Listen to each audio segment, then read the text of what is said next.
నేనేమంటాను తెలుసా, నీ ఇంటిలో ఇప్పటి వరకు అన్య దేవానికి ఆరాధన జరిగింది. నీ ప్రార్థనే ఒక బలిపీఠం కావాలి. నీ స్తుతులే దేవుడికి బలి కావాలి. ఆ స్తుతుల మీద దేవుడు కూర్చోవాలి.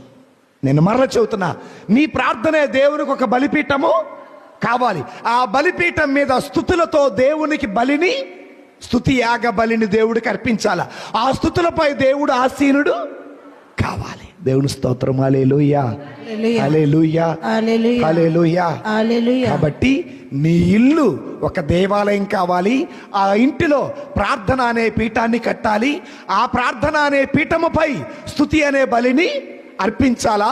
ఆ స్తుతి అనే పీఠము, స్తుతి అనే సింహాసనముపై దేవుడు కూర్చొని నీ ఇంటికి కావలసిన దీవెనలన్నీ ఇవ్వాలి. అయితే మీకు ఒక విషయం తెలుసా, అలా బాలు పీఠాన్ని పడేసేటప్పుడు జనం ఊరుకోరు.